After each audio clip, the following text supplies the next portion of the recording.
Om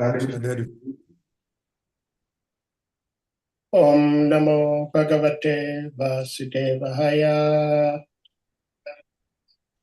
Om Namo Bhagavate Vasudevaya. Om Namo Bhagavate Vasudevaya. Narayanam Namaskrityam Naram Chaiva Narottamam Devim Saraswatim Vyasam Tato Jayamudhirayat Nashtaprayashu Abhadreshu Nityam Bhagavata Sevaya Bhagavata Uttamashloke Bhakti Bhavati Naishtiki. Hare Krishna, dear devotees. We thank you for being here, and we're sorry for the technical glitches we had earlier on. But thank Krishna, we're here.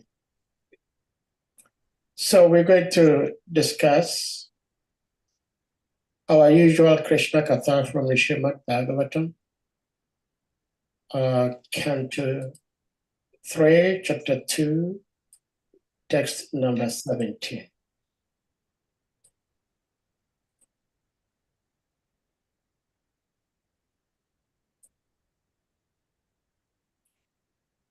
Dunnoti cheta smarato mama itat yat aha padau abhivandya pitro tatambaka sat urushan kirtanam prasidatam no kritadniskritinam.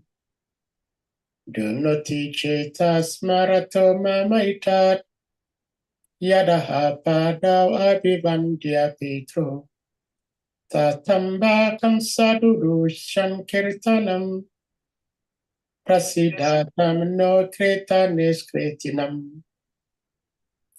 Dunnoti chetas marato mamaitat yadapadau abhivandya pitro. Tatambakam sadurushan kirtanam prasidatam no kreta niskritinam. Synonyms. Dunnoti, it gives me pain. Chetaha, heart. Smarataha, while thinking of. Mama, my. Etat, this. Yat, as much as. Aha, said. Padau, feet. Abhivandya, worshipping. Pitro, of the parents. Tata, my dear father. Amba, my dear mother. Kapsat, out of Kamsas. Uru, great. Shankitanam, of those who are afraid. Prasidatam, be pleased with. Na, our. Akrita, not executed. Niskritinam, duties to serve you. Translation and purport by Jagat Guru Param Guru A.C. Bhaktivedanta Swami Srila Prabhupada Ki Jai. Translation. Lord Krishna begged pardon from his parents for their, that is Krishna and Balaram's inability to serve their feet. Lord Krishna begged pardon from his parents for Krishna and Balaram's inability to serve their feet due to being away from home because of great fear of Kamsa. He said, Krishna said, "O mother, O father, please excuse us for this inability. All this behavior of the Lord gives me pain at heart." Purport. It appears that Lord Krishna and Baladev were both very greatly afraid of Kamsa, and therefore they had to hide themselves. But if Lord Krishna and Baladev are the supreme personality of Godhead, how was it possible that they were afraid of Kamsa? Is there any contradiction in such statements? Vasudeva, due to his great appreciation for Krishna, wanted to give him protection. Vasudeva never thought that Krishna was the Supreme Lord and could protect himself. He, Vasudeva, thought of Krishna as his son. Because Vasudeva was a great devotee of the Lord, he did not like to think that Krishna might be killed like his other children.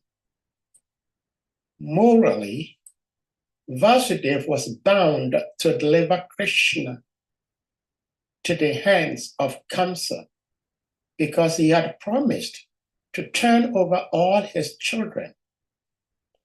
But out of his great love for Krishna, he broke his promise, and the Lord was very pleased with Vasudeva for his transcendental mentality. He did not want to disturb the intense affection of Vasudeva, and thus he agreed to be carried by his father to the house of Nanda and Yashoda. And just to test the intense love of Vasudeva, Lord Krishna fell down in the waters of the Yamuna while his father was crossing the river. Vasudeva became mad after his child as he tried to recover him in the midst of the rising river. These are all glorified pastimes of the Lord, and there is no contradiction in such manifestations. Since Krishna is the Supreme Lord, he was never afraid of Kamsa, but to please his father, he agreed to be so. And the most brilliant part of his supreme character was that he begged pardon from his parents for being unable to serve their feet while absent from home because of fear of Kamsa. The Lord, whose lotus feet are worshipped by demigods like Brahma and Shiva, wanted to worship the feet of Vasudeva. Such instruction by the Lord to the world is quite appropriate. Even if one is the Supreme Lord, one must serve his parents. A son is indebted to his parents in so many ways, and it is the duty of the son to serve his parents, however great the son may be. Indirectly, Krishna wanted to teach the atheists who do not accept the supreme fatherhood of God, and they may learn from this action how much the Supreme Father has to be respected. Uddhava was simply struck with wonder by such glorious behavior of the Lord, and he was very sorry that he was unable to go with him. I'll take the verse again.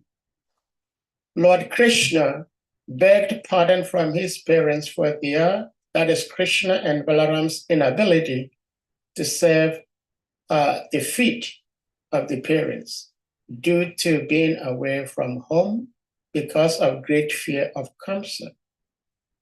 Krishna said, "Oh mother, oh father, please excuse us. Please excuse myself, Krishna, and my brother Baladev for this inability." All this behavior of the Lord gives pain at heart to Uddhava. Om Ajana Timirandasya Jana Jana Shalakaya Chakshu Anmilitam Yena Tasmai Shri Gurave Namaha. Shri Chaitanya Manobishtam Stapitam Yena Brutale Swayam Rupa Katamayam Dadati Swapadantikam. Nama Om Vishnu Padaya Krishna Prashtaya Bhutale Srimati Bhakti Tirtha Swamin Itinamine. Namaste Krishna Padaya Prabhupada Tatmane Shri Gaura Karuna Shakti Bhakti Tirtha Namine. Nama Om Vishnu Padaya Krishna Prashtaya Bhutale Srimati Bhakti Vedanta Swamin Itinamine. Namaste Saraswati Devi Gauravani Pracharine Nirvishesha Sringavadi Pastita Chatarini. Vancha Kalpa Taribhyascha Kripa Sindhuvya Evacha Patitanam Pavanebhyo Vaishnavabhyo Namo Namaha. Jaya Shri Krishna Chaitanya Prabhu Nityananda Shri Advaita Gadadhara Shri Vasadi Gaura Bhaktavrinda. Hare Krishna, Krishna Krishna, Hare Hare, Hare Rama, Rama Rama, Hare Hare. Hare Krishna, Krishna Krishna, Hare Hare, Hare Rama, Rama Rama, Hare Hare. Hare Krishna, Krishna Krishna, Hare Hare, Hare Rama, Rama Rama, Hare Hare. Hare Krishna, dear devotees. We thank you. Oftentimes we say this is a very important verse. Anytime we read any verse, especially from the Srimad Bhagavatam.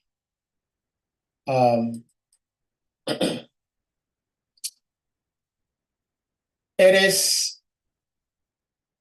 is amazing to see the behavior of both Shri Krishna and Shri Balaram, as Shri Prabhupada is helping us understand from the purport that Krishna is the supreme personality of Godhead. He is the source of all sources. He is the beginning of everything. He is not even an incarnation of Narayan. He is the source of Narayan. He is the source of Balaram. And Uddhava, such a great devotee who understands the true position of Krishna and seeing Krishna behaving the way Krishna was behaving,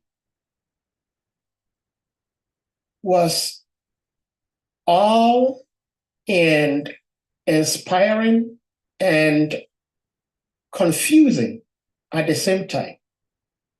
To see the Supreme Lord, who death is afraid of, who the personification of fear is afraid of, is now afraid of a demon called Kamsa. And out of this fear of Kamsa, this demon, both Krishna and Balaram had to leave their father's home to a different individual's home for shelter. And Uddhava is telling us that when he ponders about all these inexplicable, very difficult to understand behavior of both Krishna and Balaram, and seeing Krishna entertaining fear, it gives him so much pain in his heart. Srila Prabhupada gives a very wonderful lesson in the purport to help us understand what Krishna is trying to tell the whole world. Yesterday, we were talking about Krishna performing pastimes to teach the world. It isn't that Krishna is afraid of anybody. Krishna can kill Kamsa in a matter of a flash, if he so chose to. So why would Krishna be so much afraid of Kamsa that he had to leave the comfort of his father's home to another person's home, which is Nanda and Yashoda's home? That is also very interesting, because when Krishna appeared, he did not appear in his two-armed form. He appeared in his four-armed form. And then he again transformed to two-armed form, just to give some sort of assurance to the parents that I am not like any of your other children you've given birth to. I am the Supreme Lord. Because to most people, they know God, the absolute being, to be in the form of four-armed form, which is Narayan. And so to most people, they believe that Krishna is born out of Narayan. From Narayan, Krishna appears. But it's the other way around, in the sense that Narayan is born out of Balaram, and Balaram is born out of Krishna. Therefore, Krishna is the source of Narayan. Narayan is not the source of Krishna. But because most people understand the absolute in that sense that the Supreme Lord is four-armed, which is Narayan form, Lord Krishna appeared as Narayan, Vishnu form, to his parents, Vasudeva and Devaki, for them to be comforted that this is the Supreme Lord. But because it was their desire to give protection to Krishna, Krishna fulfilled their desire. Krishna fulfills each and every one's desires. And that is why Krishna states in the Bhagavad Gita that from him comes remembrance, forgetfulness, and knowledge. If one wants to forget about Krishna, Krishna will encourage and help that individual to forget about God. Like there are atheists who do not believe there is God in existence. God, Krishna, will help them to feel that way and act that way. And if someone also wants to remember him and try to understand him and to know him, Krishna will help such an individual. And therefore, it is said that whatever one wants to conceive the Lord in that form or that shape, the Lord makes himself available. And so if someone believes that God is impersonal, he will remain impersonal. Like when Krishna appeared, even though he is one being, everybody is seeing him, but different people saw him differently, related with him differently. Some related with him as the supreme personality of Godhead. Some related with him as just being a very beautiful young boy. Some related with him as being a very mischievous boy. Some related with him as, this is my beloved. Some related with Krishna as, this is my demon. So there are so many different relationships. And each and every one may have different relationship with the same Krishna. So Srila Prabhupada states in the purport that, but out of great love for Krishna, Vasudeva broke his promise to Kamsa. Vasudeva had given a promise to Kamsa that anytime he and his wife Devaki have any child, he will bring the child for Kamsa to deal with the child as he wished to. And so for the previous 6 births and children, Vasudeva had stuck to his promise that anytime they had a child, he will offer the child to Kamsa. And each time Kamsa killed the child. But this 8th one, which happens to be Krishna, because that was the prediction, that the 8th child will be the cause of the death of Kamsa, which is the Supreme Lord himself, Kamsa, Krishna. So Srila Prabhupada states that Vasudeva was a man of integrity. In other words, he meant what he said, and he said what he meant. Unlike in today's world, most of us speak what we do not mean, and we mean what we do not speak about. So it's very difficult to actually know what somebody actually means, whether what the person is saying, he really means what he's saying, or he doesn't mean it, because we don't walk our talk. But that was not the case with Vasudeva. There is nothing as difficult as losing one's own child. So what to speak of one giving his own child voluntarily to another person for the person to deal with the child as he wished. After you had learned that the person you're handing your child to is going to kill your child. So nobody really will do that. But Vasudeva, as a man of his words, that he lived by whatever he said. Each time he had a child, he would give the child to Kamsa. But in this case, it is said here, Srila Prabhupada says that, but out of the great love that Vasudeva had for Krishna, he broke his promise to Kamsa. And Krishna was very much pleased with Vasudeva for his transcendental mentality. So, honoring a promise means that you give your assurance to another person that you're going to live by what you just said. You may not even be 100% sure of what the implications may be. But come what, you're going to do as you have said you're going to do. That is a promise.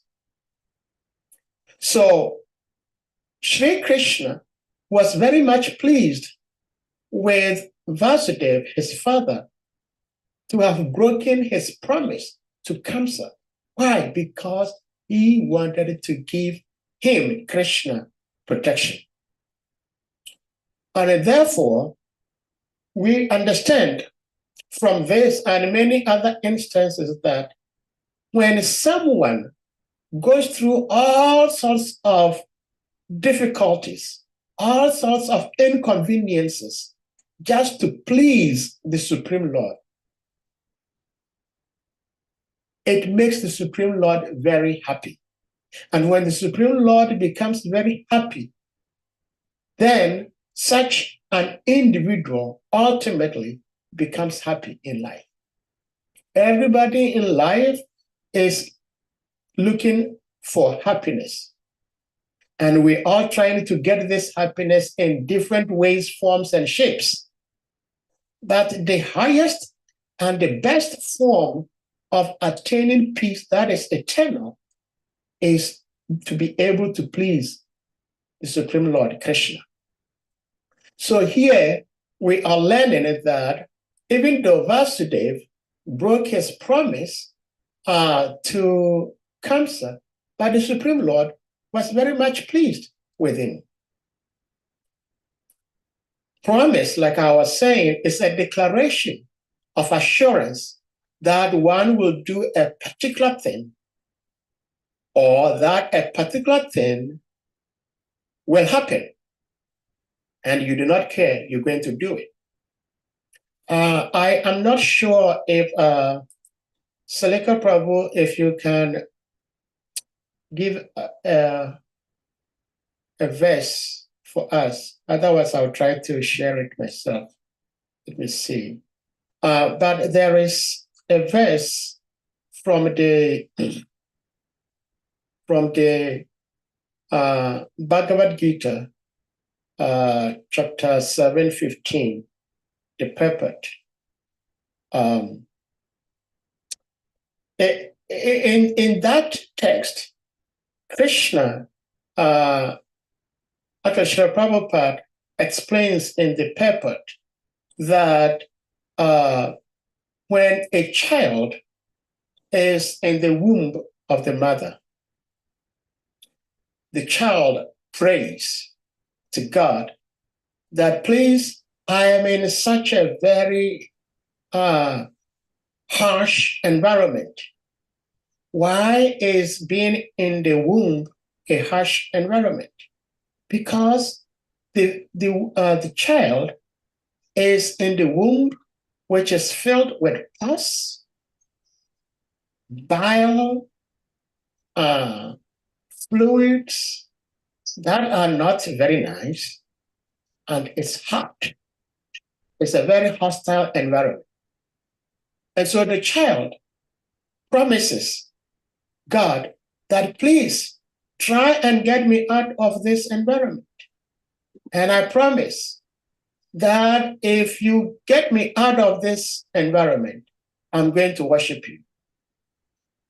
So every child in the womb, if you do like a sonogram, if you do a sonogram, you will see how a fetus looks like in the womb of a woman. And the fetus is always like in a prayerful mood. So the fetus or the baby in the womb is praying to Krishna, to God, that please get me out of this environment. It is so hostile. And if you get me out of this environment, I will serve and worship you. And then the Supreme Lord does that. The Supreme Lord helps this fetus to come out of the mother's womb into this world as a newborn baby. And as soon as the child comes out of the womb, oftentimes the child forgoes this promise he or she gave to God. And the child forgets to worship Krishna, worship God.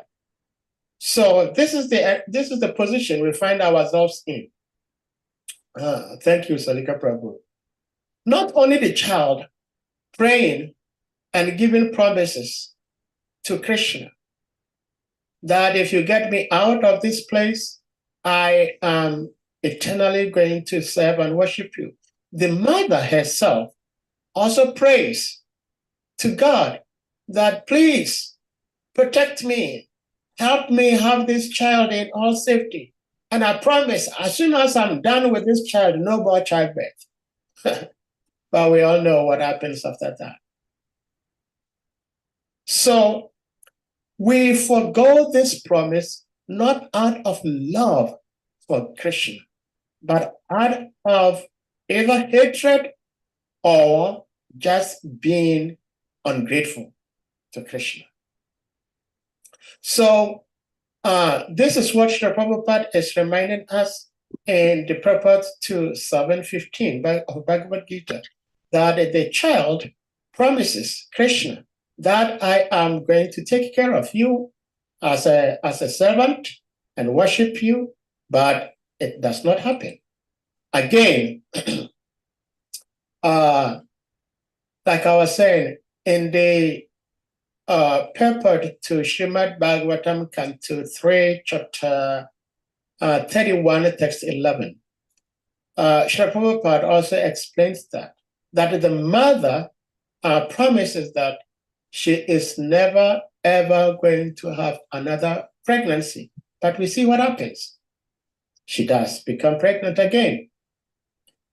Now, Srila Prabhupada is telling us that in the purport that Krishna is doing something here to give us an example for the whole world to pursue. And Srila Prabhupada stated in the purport that no matter how great you are, no matter who you are, it is your responsibility to take care of your parents. Doesn't this make Hare Krishna so beautiful? Because I remember in those days when we first joined the devotional service, most of us, our parents, our family members, they didn't want us to join Hare Krishna because there was so much misconception about what Hare Krishna is all about. Lots of people thought if you join these people, you're not going to have anything to do with your parents, with your family. Your family is never going to see you again. And they practice some weird stuff. They don't do this, they don't do that. There are many things they do in secrecy. But none of these things they're saying is actually true. There is nothing secret about Hare Krishna movement. There is nothing hidden from the world that the Hare Krishnas do that they do not want the world to know. Everything is open. Anybody can walk into any Hare Krishna temple and investigate whatever is going on in the temple. And we have so many books that explain what we do. So when you are a devotee, oftentimes your parents, your family members do not want you to fellowship with the Hare Krishna people. But I very well remember when I first joined, which I actually lived to have this experience. None of my family members wanted me to become Hare Krishna. And as we speak, I am the only person in my family that belongs to Hare Krishna. None of my biological family, as far as I know, is Hare Krishna member. But I very well remember this example that Harichakra Prabhu used to give. And I used that to help myself when I did visit my family members. So Harichakra Prabhu used to say that if your family members are giving you hard time as a Hare Krishna devotee, tell them that you went out and you met two different people, and they both wanted you to become their friend. And one of them is a gambler. He gambles so much. He likes eating meat, fish, egg. He would do anything and everything to find meat, fish, egg. If there is no meat, fish, egg in his food, he cannot eat. And this same guy is a womanizer. And he takes all forms of intoxication. But the other guy who wants to make me a friend, he does not eat meat, fish, egg because he says he does not want to cause pain to any creature. And this person also does not engage in any sort of gambling. He does not engage in any sort of intoxication.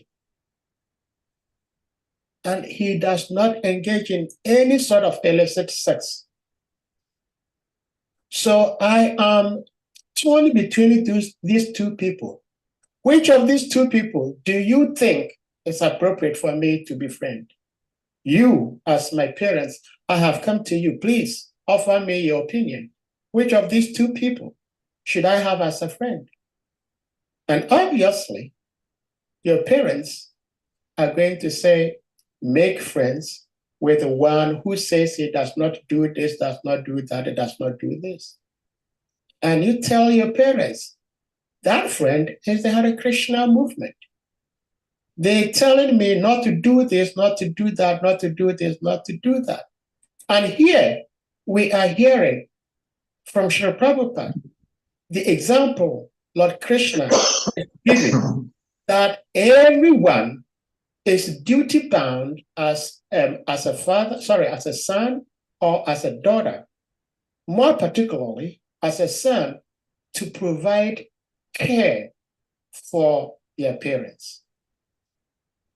And the parent is also duty bound to give protection to their child. And so, therefore, Vasudeva was right to give protection to Krishna. If even Krishna, as we know, is the Supreme Personality of Godhead, that didn't mean anything to Vasudeva. Vasudeva still, in his heart and in his mind, believed that as a father, it is my duty, it is my responsibility to take care and give protection to my child. And therefore, Krishna wanted to test Vasudeva, whether Vasudeva is a true father. Remember, mind you, it has been said in the scriptures that if one cannot give protection to his children, if one cannot give protection to his dependents, if one cannot give protection to the community that he rules over, one should not become a father, one should not become a king, one should not become a ruler. One should not become a teacher if you cannot teach your students and give protection to your students. And so Krishna, who has now appeared as the son of Vasudeva, Vasudeva was duty bound to give all protection to Krishna. And therefore Krishna wanted to test him. And therefore Krishna willingly fell out of the bassinet, the basket that Vasudeva was carrying on his head with Krishna in it, into the Yamuna River. And this is one of the main reasons why it is said that the Yamuna River is actually much more pure than the Ganga, because River Ganges came from the lotus toe of the Supreme Lord, whereas Yamuna is touched by the entire body of Lord Krishna. Therefore, River Yamuna is much more pure, much more glorified than Ganga.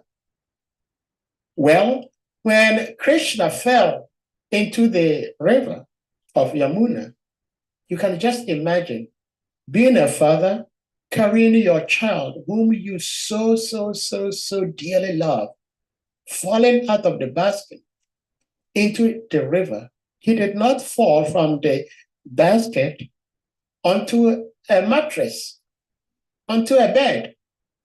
He fell into a river, and this river was overflooded, and it was flowing with excessive speed.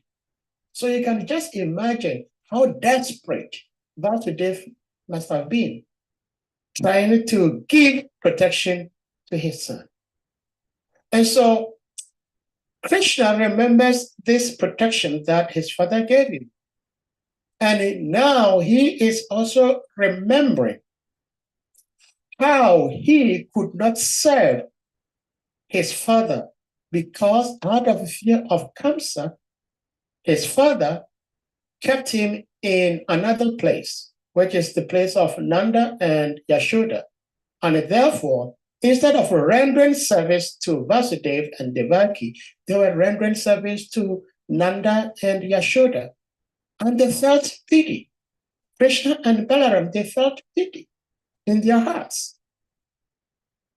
But as Uddhava kept thinking about all these things, he started wondering, this beats my comprehension.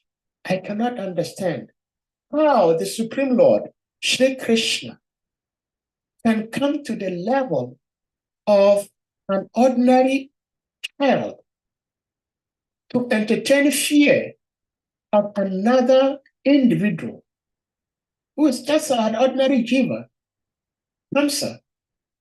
But he also understands that Krishna did this just to satisfy the desires of his father Vasudeva, because Vasudeva desired to relate with Krishna as a son. Vasudeva did not desire to relate with Krishna, that Krishna is the supreme personality of Godhead, and therefore he can take care of himself. Who am I to try to take care of Krishna? This is also a very great lesson for us all to understand that we have temples that belong to Krishna. Krishna owns everything. He oversees everything. He can protect anything and everything. But Krishna has given all these things to us to care for. And therefore, it is your responsibility, it is my responsibility to give utmost protection to all Krishna's properties. We've been talking about this several times at different times, that when we have our own automobile, when we have our own car, we take very good care of the car. When Krishna has a car in the form of temple car, we do not take very good care of it. Krishna is teaching us lessons here. Vasudeva is teaching us lessons here that even though Krishna can take care of himself, now that he has chosen to become my son, it is my responsibility as the father, Vasudeva, to give all protection to Krishna, my son. Therefore, Krishna, we all may consider Krishna to be our son. Krishna is on the altar, externally, helplessly. He is just standing at one place. He does not move. He requires us to help him move. And if we say that Krishna is the supreme personality of Godhead, who am I to care for Krishna? Krishna will care for himself. So if Krishna is standing on the altar, he should stand there. Why should I worry myself cooking to serve Krishna? Does Krishna eat from what I cook? He owns everything. But out of love that Krishna has for his devotees, he responds to the desires of his devotees. And therefore, Krishna, who is feared by fear personified, is now afraid of Kamsa because Vasudeva wanted to give all protection to Krishna. So Krishna had to allow Vasudeva to go through the process of giving protection to him. And that means Kamsa, being a tyrant, should be there to demonstrate how wicked he is and how determined he is to kill all the sons and daughters of Vasudeva. And therefore, Vasudeva had to do anything and everything to protect his child, which he did. And so Srila Prabhupada is giving us this confirmation here that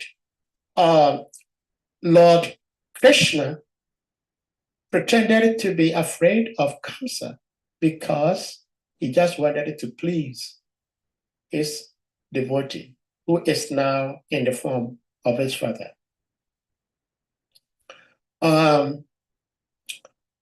In Bhagavad Gita, chapter 2, Canto 2, chapter 7, text 22, 722.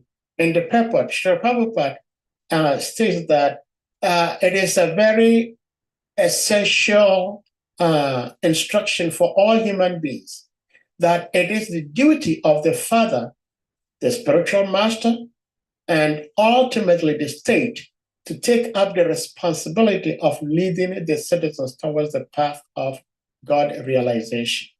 So it is the duty of the father, the spiritual master, the king, to give protection to their dependents. Again, it is said that one should not become a father, one should not become mother if the parents cannot give protection to the children. Therefore, Vasudeva was capable of being a father. Therefore, he had to do anything and everything to give protection to his son.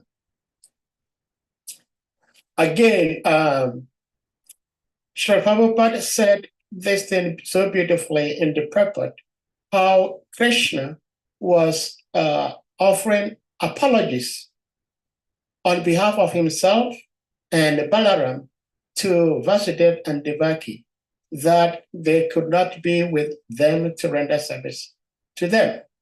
And so in Krishna book,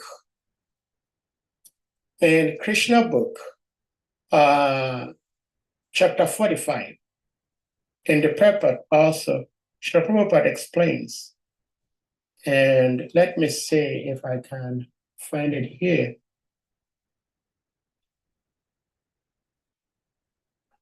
So Krishna book 45, it says, Vasudeva and Devaki were full of anxieties for Krishna and Balaram's protection, for Krishna's and Balaram's protection, but they could not enjoy their childhood pastimes.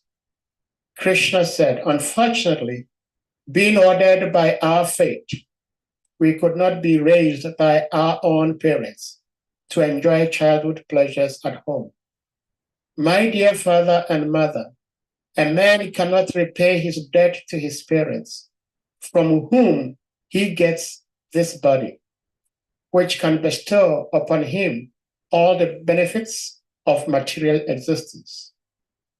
According to the Vedic injunctions, this human form of life enables one to perform all kinds of religious activities, fulfill all kinds of desires, and acquire all kinds of wealth.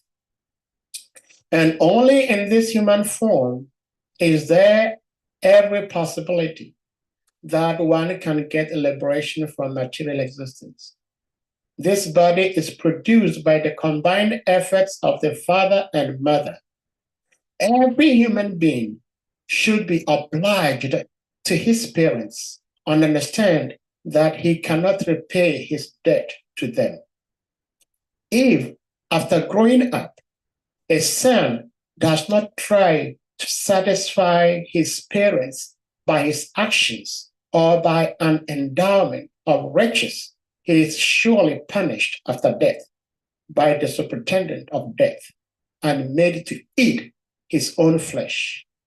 If a person is able to care for or give protection to old parents, a chaste wife, children, the spiritual master, Brahmins, and other dependents, but does not do so, he is considered already dead, although he lives in this body. How beautiful Krishna is speaking. So, my dear God brothers, God sisters, fellow devotees, fellow human beings on this earth, there should never be any reason for us not to do our best, to give our best to our parents. This is the lesson Sri Krishna and Jagat Guru Sri Prabhupada are giving us today. That if one is capable of doing something to please the parents and does not do that, the God of death punishes such an individual after death. You suffer. I am not saying that. This is Krishna speaking. This is the order Sri Krishna himself has given to the superintendent of death, that anyone who is capable of taking care of his parents and does not do so for whatever the reason may be, after death, punish him. And we do not want to be punished. And if we have some amount of love in our hearts, we will surely do that. Now, I am very much proud of some devotees that I know. They've become brothers and sisters after we've been together for all these years. And it's so impressive to see how they take care of their parents. Somehow, I do not have my biological parents still living in this world. So it's a different story. But it's so encouraging to me, my proud self, to see other people do something to care for their parents. And it must be that way. It must be that way. We care for them, especially if we are capable of doing it. If we are incapable of doing that, we may wish them well, we may pray for their well-being, but for sure, if we can, we should do that. In fact, Lord Chaitanya also says the same thing in Chaitanya Charitamrita, Adi Lila, chapter 15, text 20. Lord Chaitanya says that just to have the opportunity to take care of my parents, I'm going to take the position of being a householder. So this is one of the reasons why Lord Chaitanya, who is Naistika Brahmachari, Krishna is Naistika Brahmachari, Lord Chaitanya is Naistika Brahmachari, but just to take care of his parents, he chose to become a householder for a period of time so that he can take care of his parents. Because when one becomes a sannyasi, he is socially dead. He's a socially dead animal. He does not have any obligation to any social norms. So a sannyasi is a different story. But anyone other than being a sannyasi is duty-bound by the laws of nature to provide for the parents. It's more especially if one is capable of doing that. So to me, this is the great lesson and a very beautiful lesson indeed that Shri Krishna and Shri Prabhupada is giving to us. And we should try to share this with the world for people to understand how beautiful Hare Krishna movement is. That Hare Krishna movement encourages their members to give all care, provide all necessities to their parents, especially if they are capable of doing that. And who wouldn't love such a movement? So this is some of the gratitude that we all owe to Shri Krishna and Jagat Guru Shri Prabhupada for giving us this knowledge. Of course, if one is trying to be a normal human being, that instinct, that affection is already there in the hearts of each and every one, caring for their parents, caring for their loved ones. But sometimes, because we live in this material world, we have so many people who are in the position of leadership, and they are demons, and so they tell the world to do otherwise. And we have to be very careful whom we take instructions from, whom we learn lessons from. That if we want to be genuine people, we go to the genuine person. And the genuine person is the Supreme Godhead himself. And we have his representative, Srila Prabhupada, who is representing him so beautifully and explaining things for the common man, an idiot like myself, to even understand. So this is the gratitude we have for Srila Prabhupada. And with that, I will stop here and see if devotees have something to share on this theme of caring for our parents and parents giving all sorts of protection to their dependents, fathers giving protection to their dependents, kings, spiritual masters, teachers giving protection to their dependents. Or if there may be any questions, we may do that. Hare Krishna, and thank you for being here.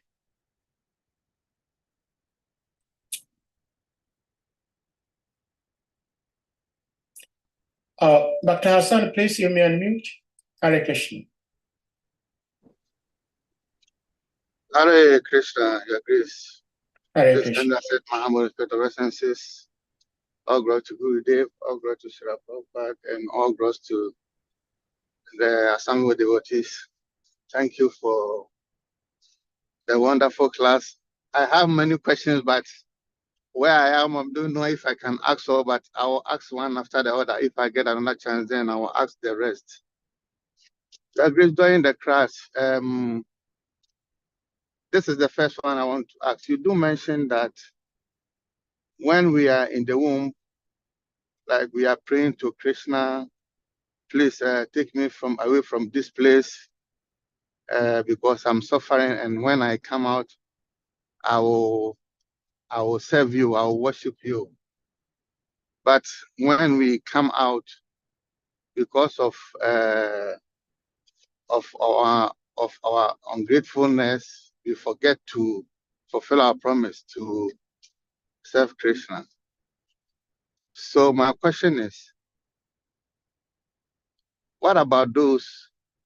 It is said that because of their pious activities in the past, they were born in a Brahma family and they continue their devotional service from infancy. Because there's a people who are born in a Vaishnava family, which started worshiping Krishna from their infancy till they die. So how can you explain this? How did karma come in on this? Because I'm a little bit confused. Because and at the same time, when we are praying to Krishna, Krishna also accepts us that we are praying sincerely to him. So if I forget, why do I forget? Is it my fault to forget? Or because if I come out and I don't remember because I forget. So how can you explain more about this, please? Because I'm thinking that if I forget, it's not my fault that I forget. Maybe Krishna should have helped me to remember that I make that promise, and I should start worshiping from infantry. This is my first question. Hare Krishna, Your Grace. Hare Krishna, thank you for your question, Dr. Hassan. Well, we may say that it is not my fault that I forgot. But as a matter of fact, it is our fault that we forgot.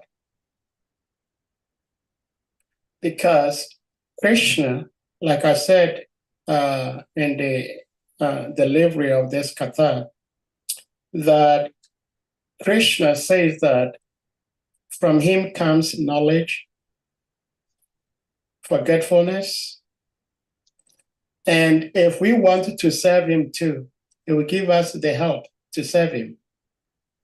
If we want to know about him, he will help us to know him. So how come that some people know about God and some people do not know about God? It is all based on the individual people's desires. That is why it is said that when the student is ready, the teacher will appear. As soon as one makes up his mind, his heart to serve God, God will arrange for somebody to appear to help such a person to serve God.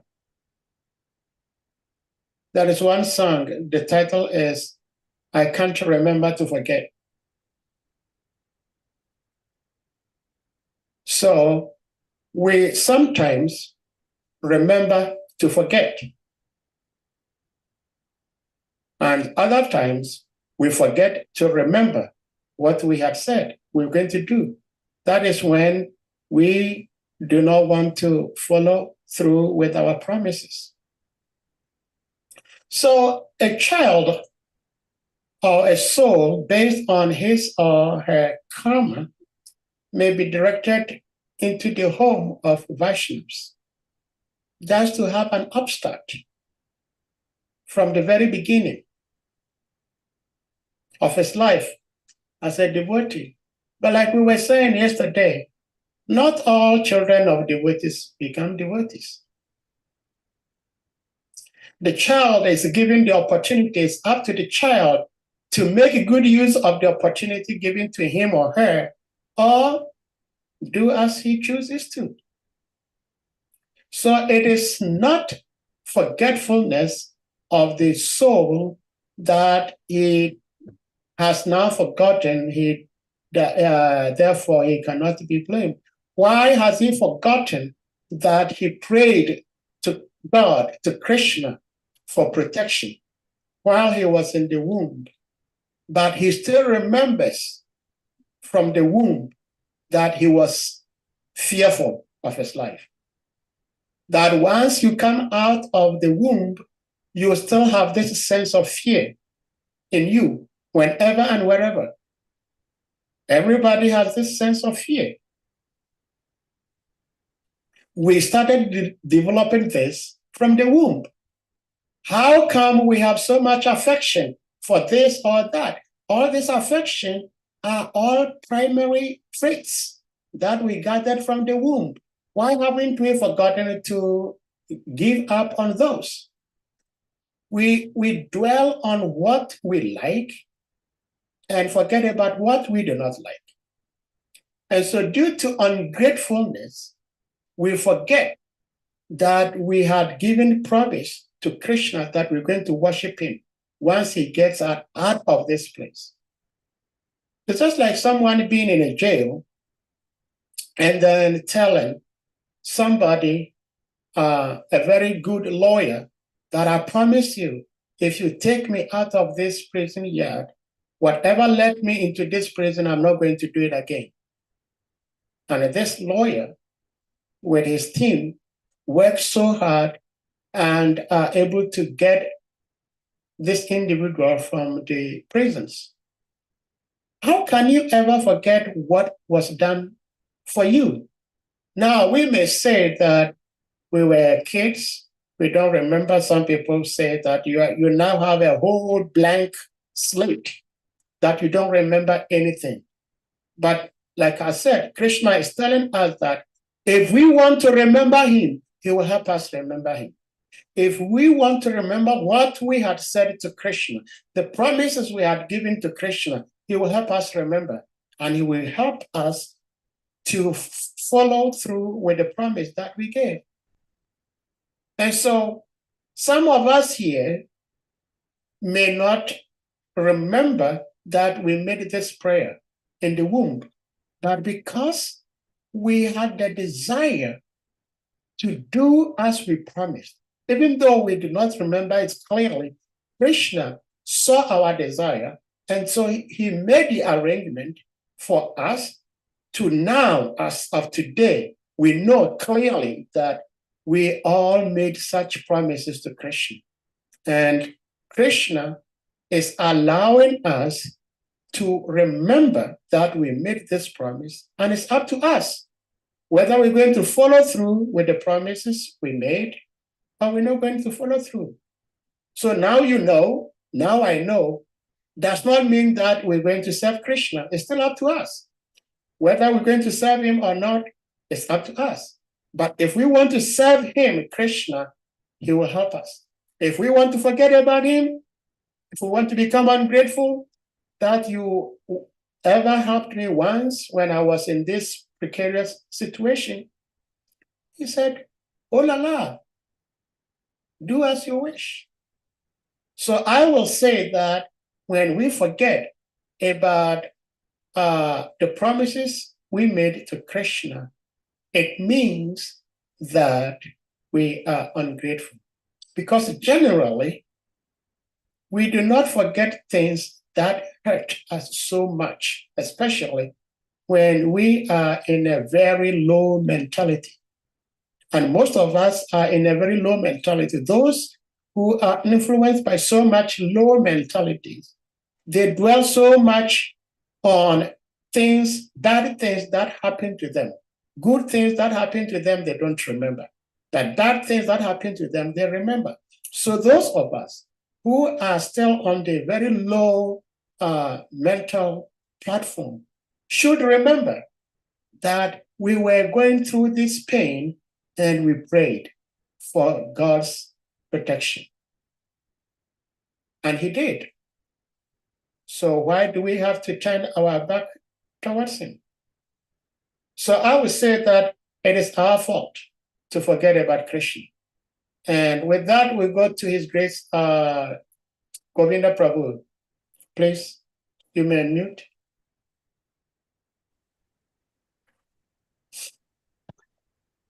Hare Krishna, Sadhu Prabhu. Mr. Hare Set, my Krishna, humble Shri Govinda. obeisances. All glories to Gurudev, all glories to you, Prabhupada. and all glories to the assembled devotees. And thank you very much for this wonderful presentation. As usual, very powerful and very, very deep, very encouraging, very inspiring, and very, very thoughtful. And so, thank you very much. First, I would like to know again about the verse. Sorry. The verse about one taking care of his parents. From where that verse is, it says in the Bhagavatam.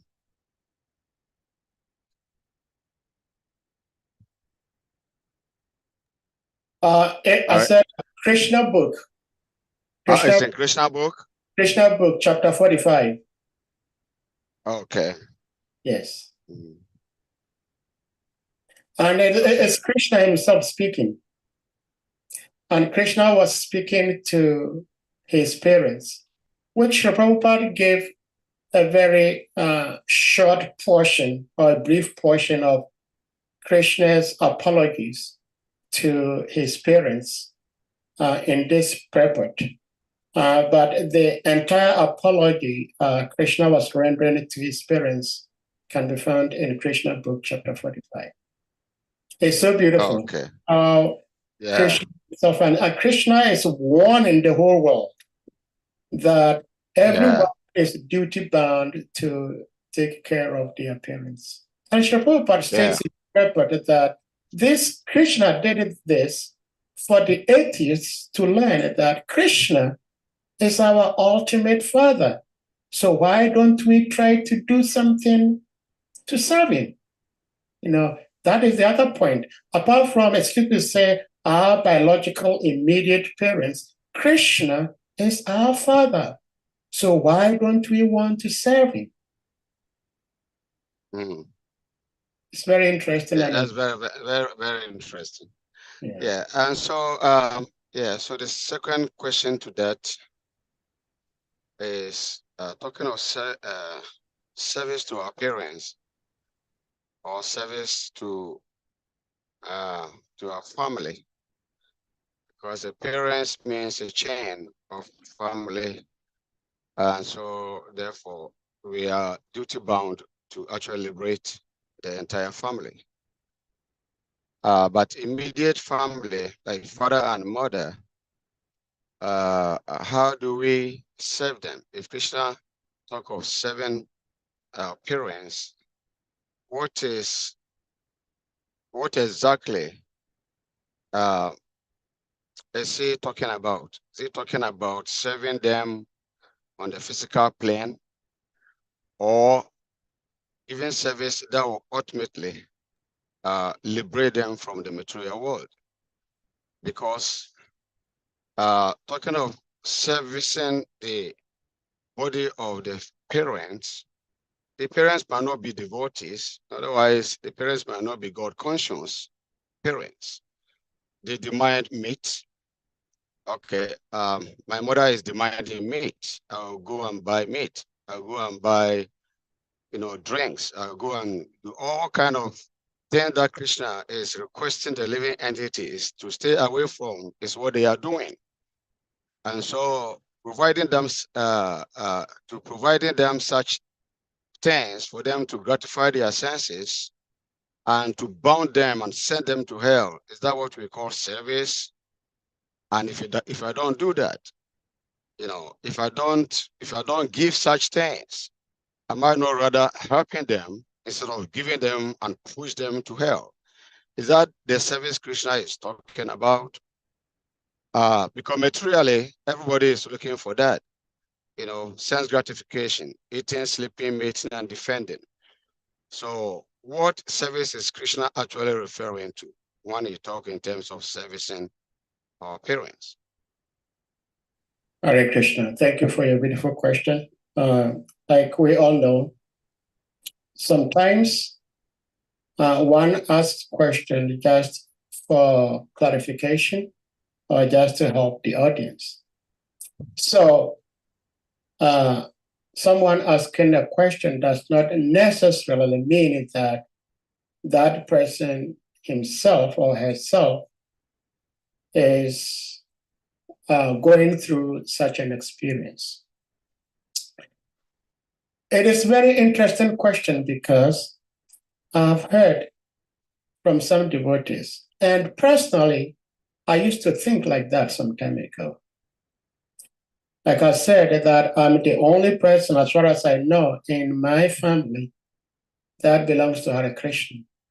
Unlike some of you, I'm a bit jealous of you. You have some biological family members who are devotees. I don't. And I used to think none of my family members are devotees. As far as I know, I do not know any of them who is a vegetarian. And if I should give money to any of them, of course, I joined devotional service before my mother passed away. So I was thinking, why should I give money to my mother? If I gave money to my mother, she might use the money to buy fish.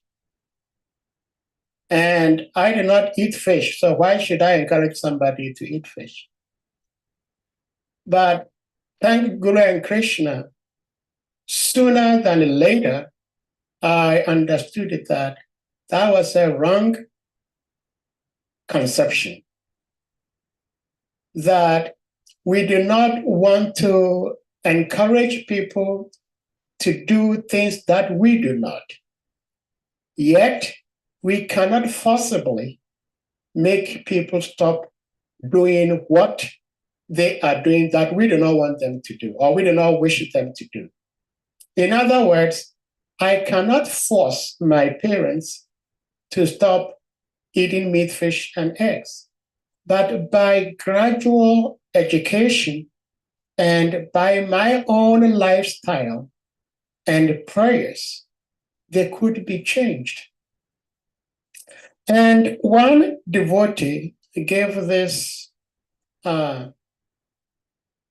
beautiful challenge to such devotees who say that if I give my money to my parents who are not devotees, they may use the money to buy meat, fish that I do not want them to. And therefore, I'm not going to give them money.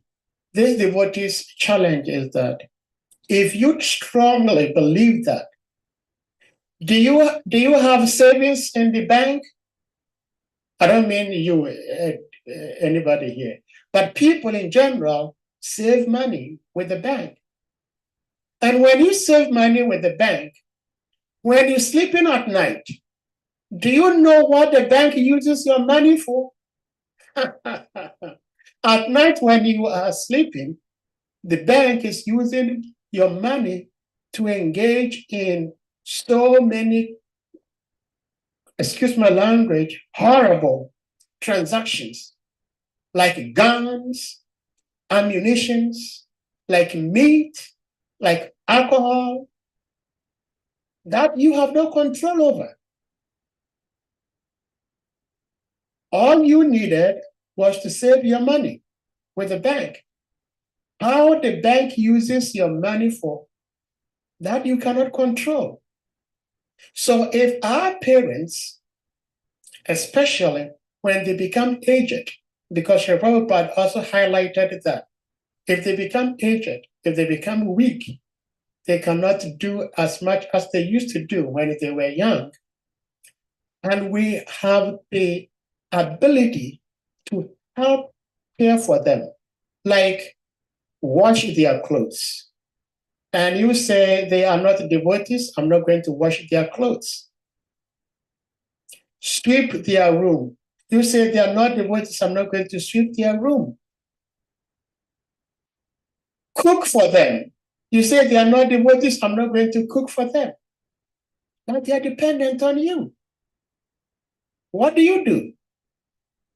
So my little understanding is that when Krishna is talking about sons, daughters, sons in particular, caring for their parents, serving their parents, Krishna means both physically and spiritually. Because when the son, Srila Prabhupada gives this example about Maharaj Prithu in Canto 4 of Srimad Bhagavatam, that King Prithu, was so pious up to the point that even though his father was very demonic, but his father, his son, Prithu, was able to liberate him. And so Srila Prabhupada gives another analogy, example in the Bhagavatam, when Dhruva Maharaj was instructed by his mother. And even though his mother, because she was a lady, could not go to the forest with Dhruva to meditate. But when Dhruva attained perfection and was going back home, back to Godhead, Dhruva asked Krishna, he says, I'm not prepared to get on this airplane to go to the spiritual world if my mother is not coming. I cannot go without my mother. She is my spiritual master. So in that connection, Srila Prabhupada was saying that it is very important to have a son who is truly a son. Because a son in Sanskrit is called putra. Putra means son. And this son, if he becomes a real son, can liberate his parents. And the example is Dhruva Maharaj, Prithu Maharaj. These devotees were so great that they were able to liberate their parents, they were able to liberate their spiritual masters. So Srila Prabhupada explains in the connection of Dhruva Maharaj pastime that, so you can see, sometimes the spiritual master may not be so powerful to be able to go back to Godhead. But if the spiritual master has a disciple who is so qualified, the disciple can take the spiritual master back home. Usually, that is not the way we understand it. The way I understand it is the spiritual master taking the disciple back home, back to Godhead.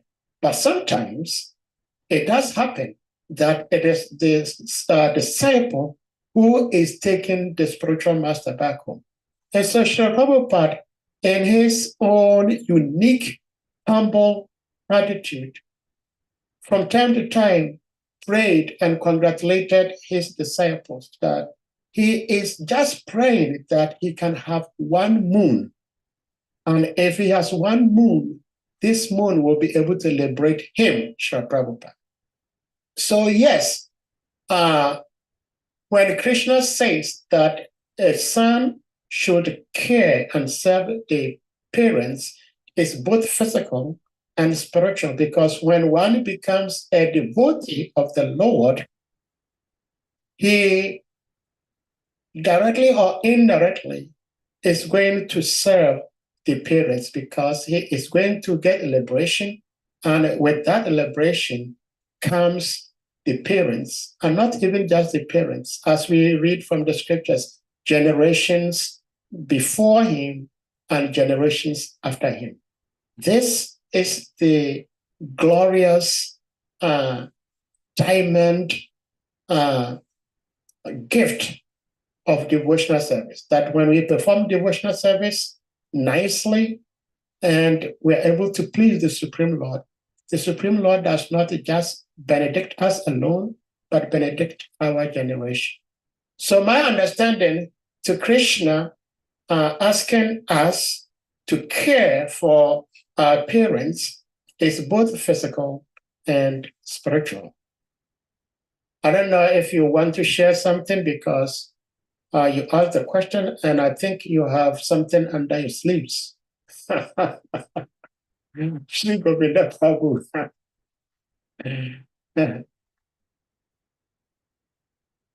Krishna.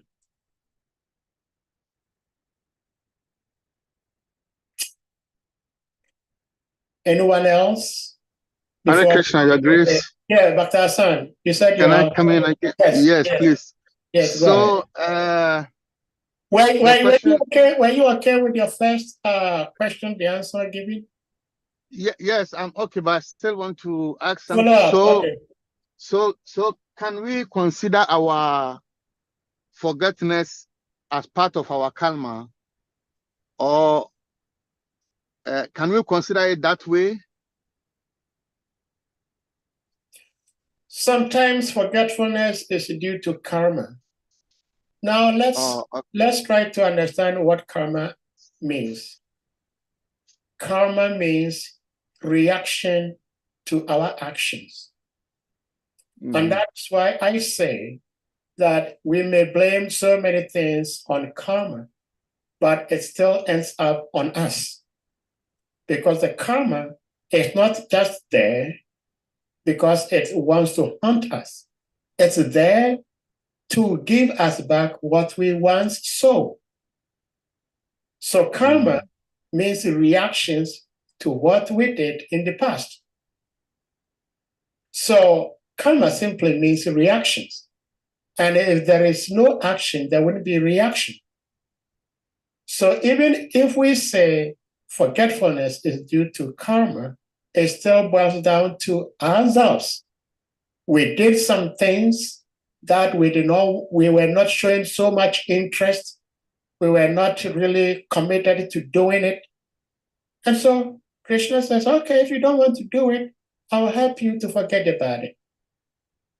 So ultimately, we are responsible for whatever goes on in our lives. If we become devotees, we are responsible. If we do not become devotees, we are responsible. Because Krishna is love, and wherever there is love, there is no compulsion. Therefore, as much as Krishna loves us and wants us to do the right thing, he's not going to force us. Krishna never forces. And that is why my Guru Dev His Holiness Bhaktivedanta Swami Maharaj wrote one book. Of course, it's a series of beggar series. And in one of the beggar series, I think beggar one, Gurudev actually prayed to Krishna that please force me. Krishna, the Supreme Lord, the embodiment of love, does not force. But sometimes, if one is intelligent, will pray to Krishna that please, if you leave me alone to use my own intellect, to use my own independence to do things as I want to, I may not be able to serve you and worship you. So please, force me to do what is right.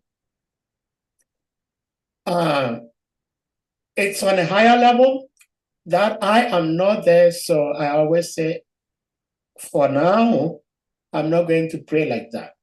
But a point may come in our lives that we will be confident and comfortable to pray as such, that Krishna, force me to do whatever you want me to do, because you will know very well that Krishna will never make you do anything that is going to jeopardize yourself.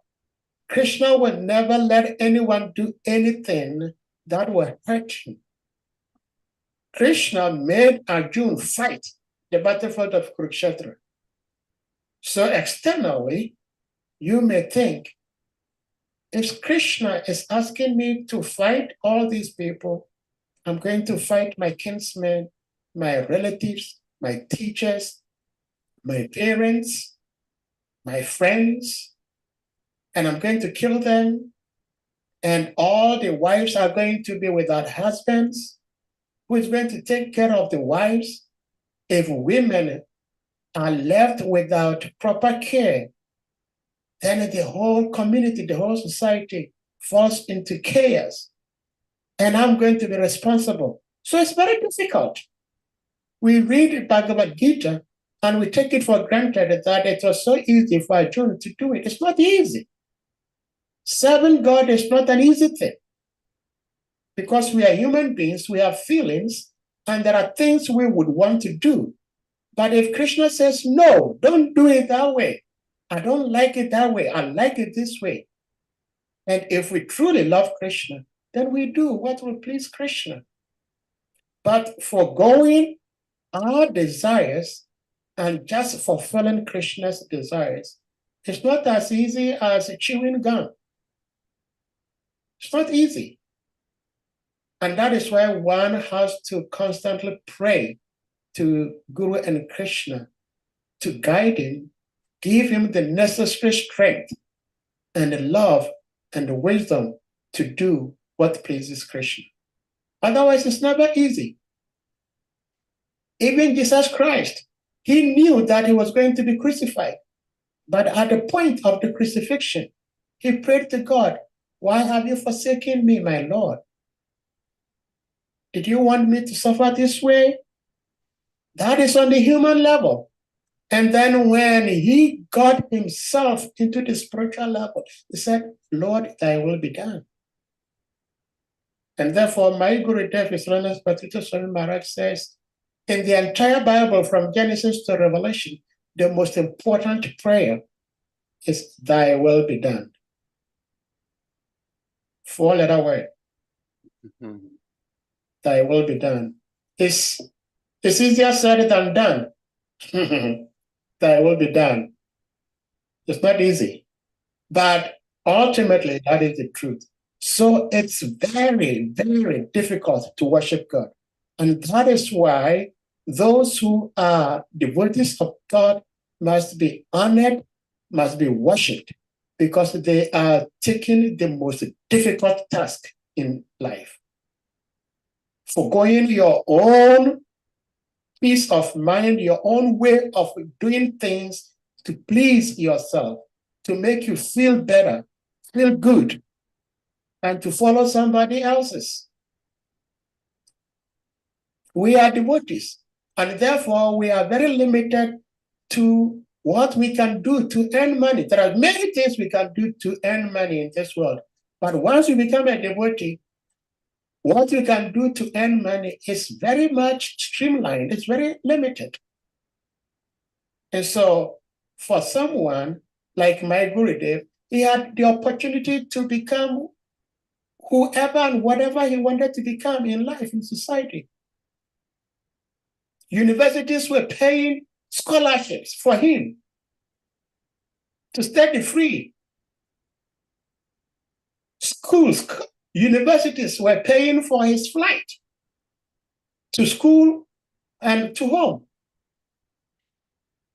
What can such a person attain in his economic material life?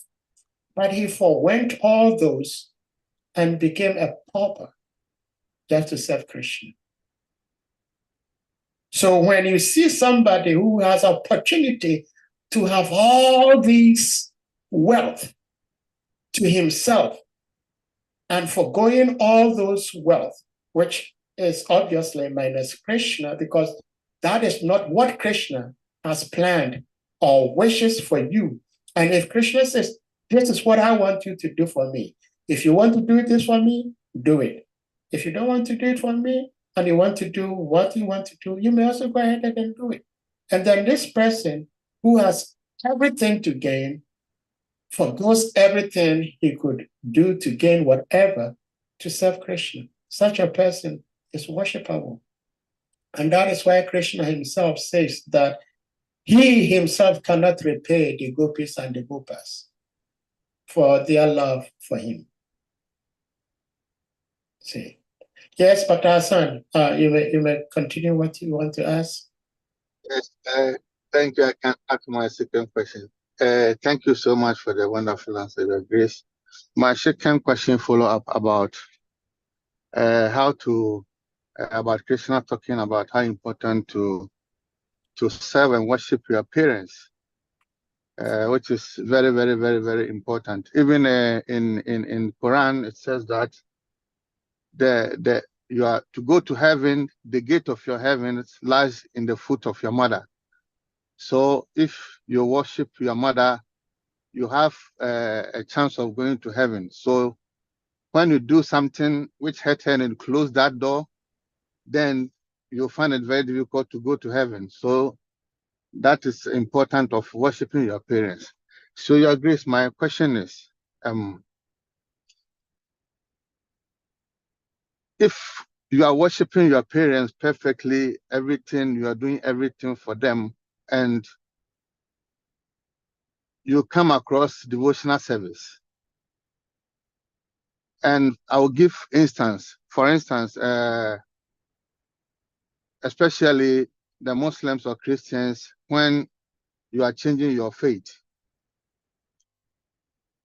I've seen some people who change their faith and they have a very good relationship with their parents, but because of they change their faith, their parents disown them. And sometimes it comes to a point that they will say that you have to choose between me and that religion. This parent, the religion he follows is what he knows, and he thinks that that is the best because he don't know other religion.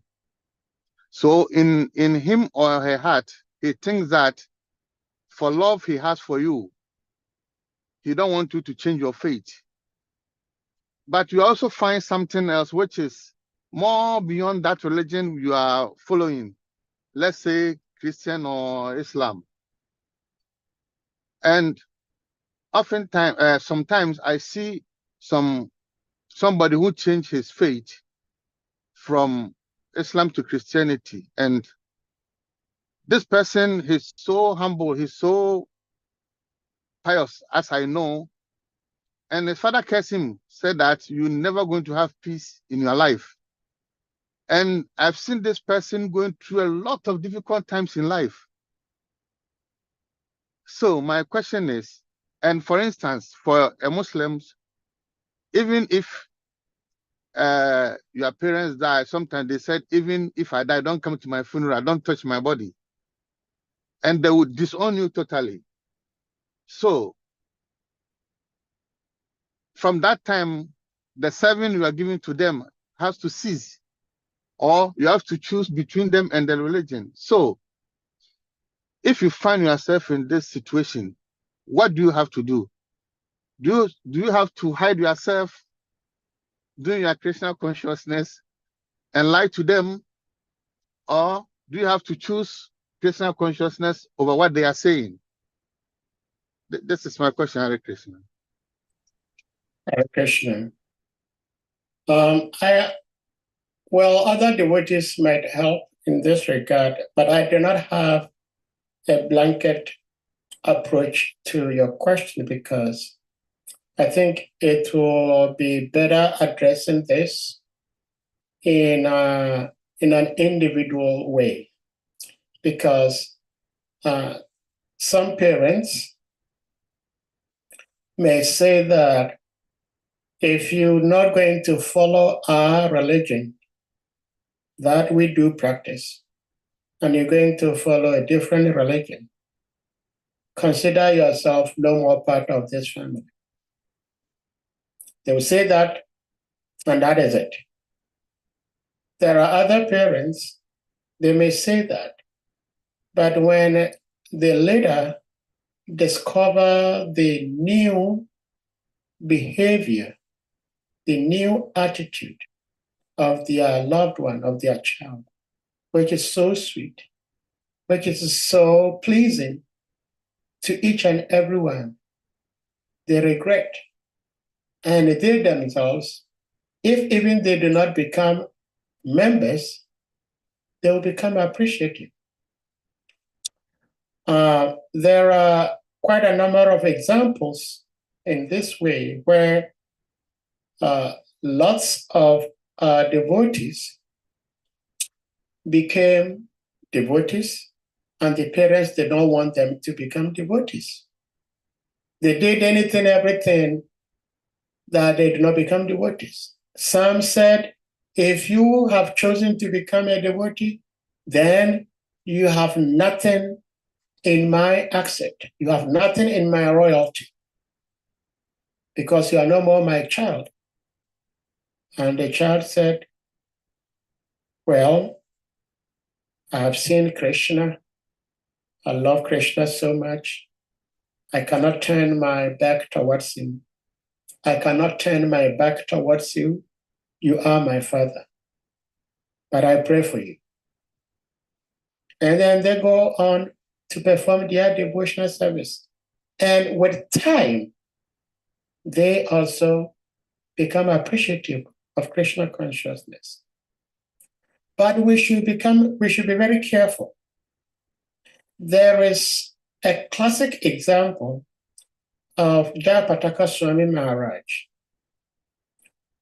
whose mother visited the temple once because the mother did not want her child to become a devotee.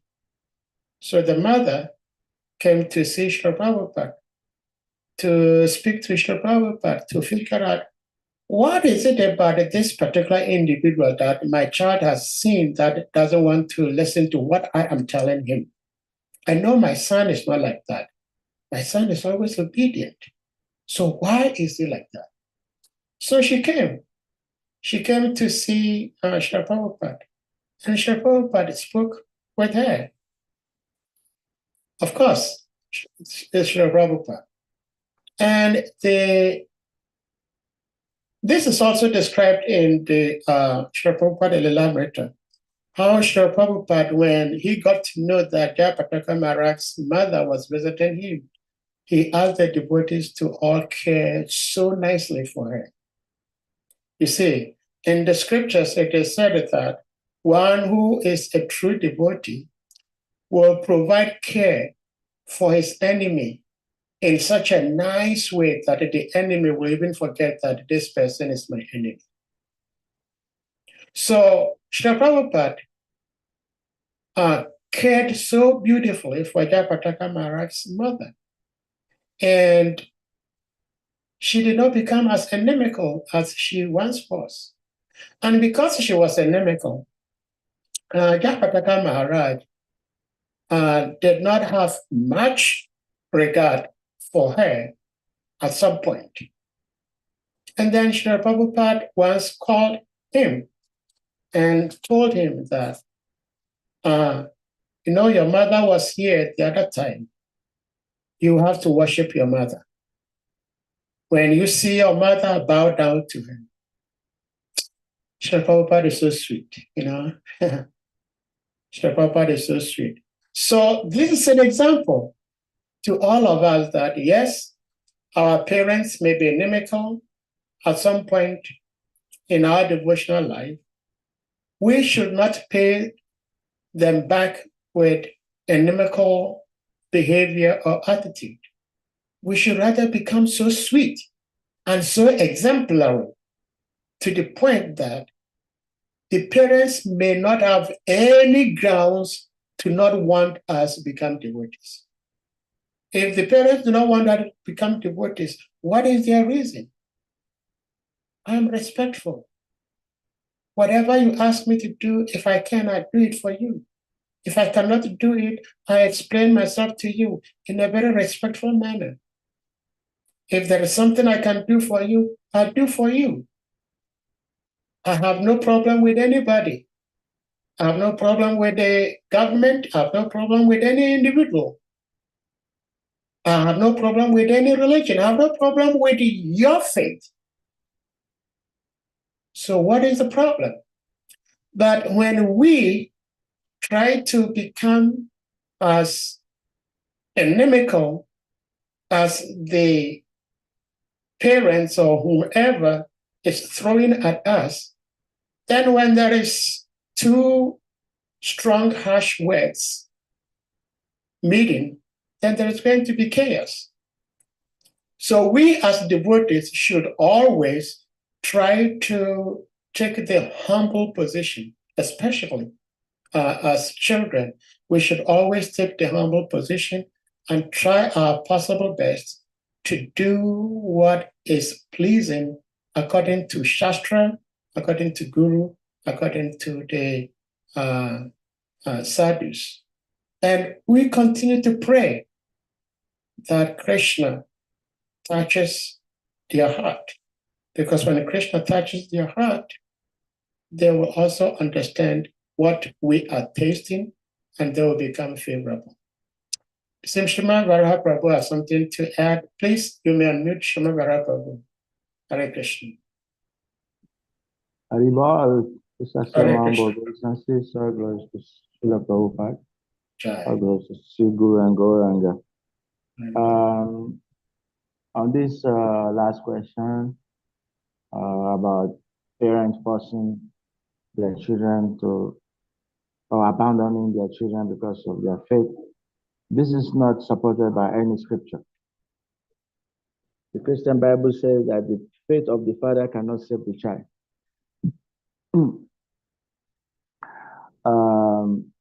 The same Bible says Jesus Christ has not come for peace. He has come to bring division between mother and a daughter, or father and a son. So he said, if you give up for the sake of God, you give up your father or your mother, you get, many return. I mean, you get so much reward. So the scriptures actually do not say that you must follow the faith of your father or your parents. Faith is individual. Yeah, you have to be respectful to parents, but faith is spirituality is individual. It is not by force that you must follow my faith. You can only influence and try to encourage. We as parents also, we can only influence and try to encourage, but we cannot force them. We cannot force our children to be devotees. We can't. It is not recommended that we force them.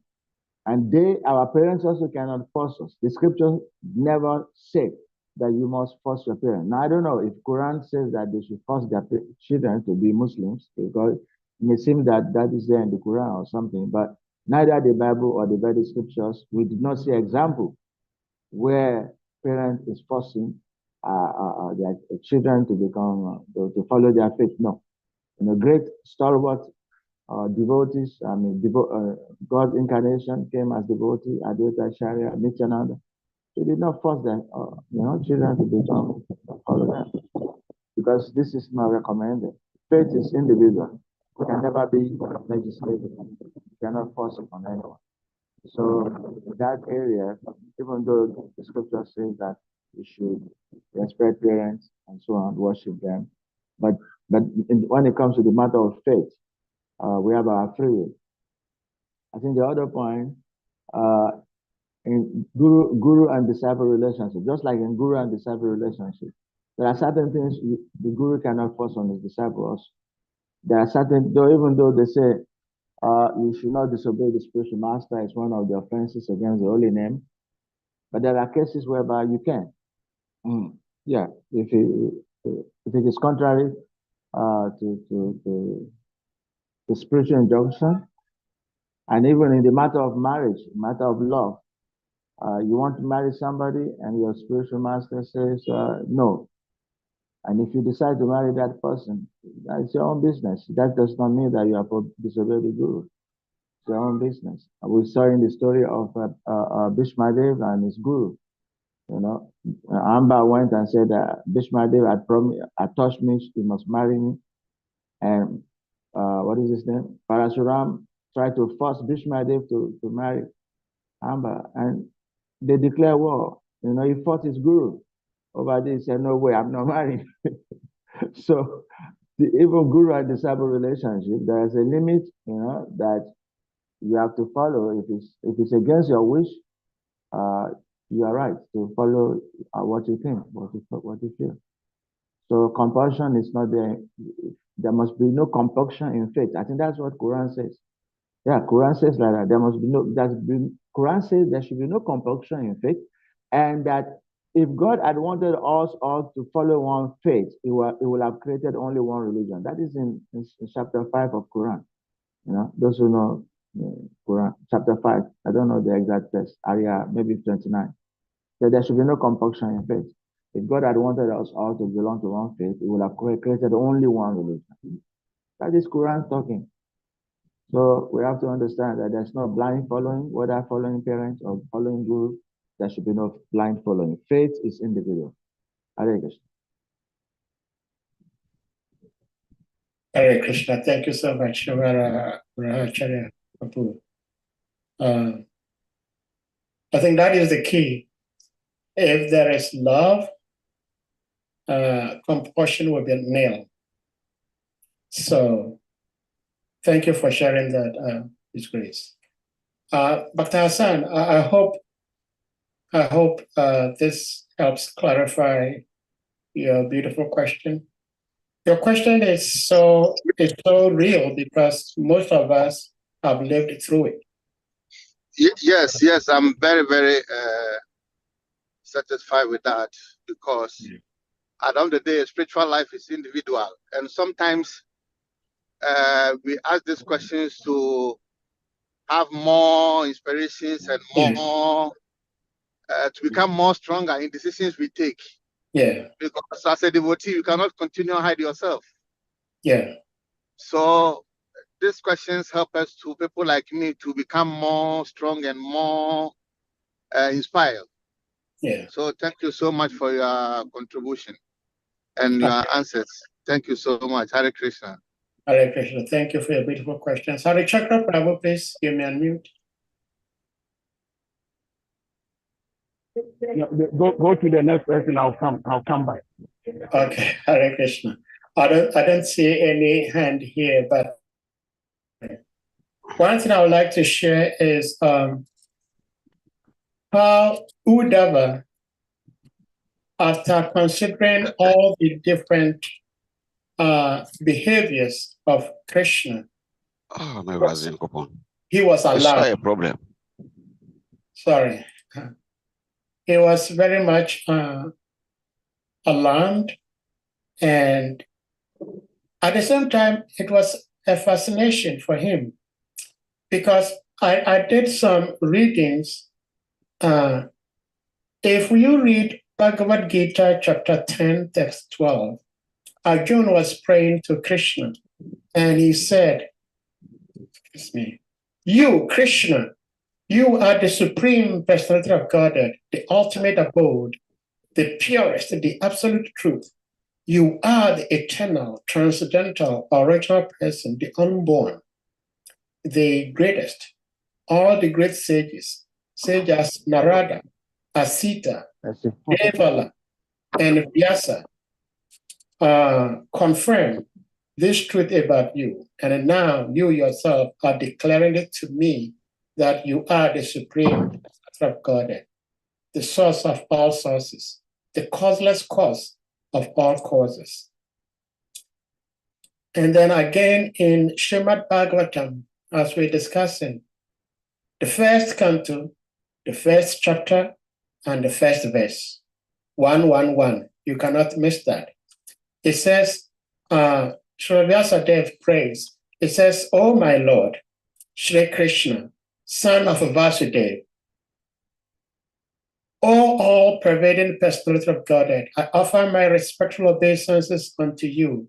I meditate upon the Lord Shri Krishna because he is the absolute truth and the primeval cause of all causes of the creation, sustenance, and destruction of the manifested universes. Creation is as a result of Lord Brahma.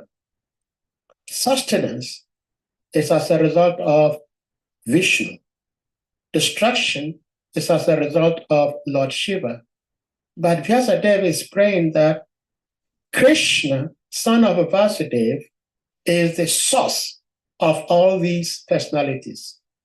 Krishna is the source of Brahma, Krishna is the source of Vishnu, Krishna is the source of Shiva. And he's saying Krishna is directly and indirectly conscious of all manifestations, and he is independent because there is no other cause beyond him. This is what Sri Vyasadeva is saying in Canto 1, Chapter 1, Verse 1. And then let's hear from Lord Brahma himself. Lord Brahma also says in Brahma Samhita, Chapter 5, Text 1, Krishna, who is known as Govinda, is the supreme Godhead. He has an eternal blessed spiritual body. He is the origin of all. He has no other origin, and he is the prime cause of all causes. And then Krishna again states in Bhagavad Gita 5:29, a person in full consciousness of me, Krishna, knowing me, Krishna, to be the ultimate beneficiary of all sacrifices and austerities, the supreme lord of all planets and demigods, and the benefactor and well-wisher of all of entities, attains peace from the pangs of material miseries. So just as Sri Prabhupada was sharing in the purport that Krishna is encouraging everyone to serve the appearance. And we should not forget that Krishna is our ultimate parent, is our ultimate father. Therefore, it is our responsibility. We are duty bound to serve Krishna. So with that being said, we may bring this to a close. And I don't know if Chakra Prabhu is available. Otherwise, we'll call it a day. Thank you, all devotees. I think sometime in a week or two, we're going to have Radhastami. So August, September is a very busy period where we have lots of opportunities to tap into the blessings of the Supreme Lord. And we pray and hope that we receive their blessings and we're able to use these blessings to serve them. Because as we serve their lordships and their devotees, we also become happy. One thing I would like to end on is that Krishna is not different from his name, it's not different from his attributes, it's not different from anything in association with him. And therefore, the temple of Krishna is as good as Krishna. The deity of Krishna is as good as Krishna. The deity actually is Krishna. The temple is Krishna. So if Krishna, the temple, has a car, the car is also Krishna. So why do we take care of the deities and do not care to take care of the car? And do not care to take care of the cows? And do not care to take care of the devotees? These are reminders that we should keep in our hearts, in our minds, to try to understand and live them. That Krishna is not different from all these paraphernalia. And as much as we try to serve and care for Krishna, we should equally serve and care for these paraphernalia of the Lord. With that being said, we're going to humbly request all the devotees to kindly unmute, and we all chant Hare Krishna Maha Mantra to express our appreciation to their lordships for giving us the opportunity one more time to hear about the glories of the Supreme Lord and the glory of his pure devotees. Jai. Hare Krishna, Krishna Krishna, Hare Hare, Hare Rama, Hare Rama, Rama Rama, Hare Hare. Pancha Kalpa Tarevyascha, Panchaka Patarvyascha, Vacha, Vacha, Patanam Patitanam Pavanavevyo, Vaishnavevyo, Ananta Namo Koti Vaishnava Namaha. Vrinda Ki Jai.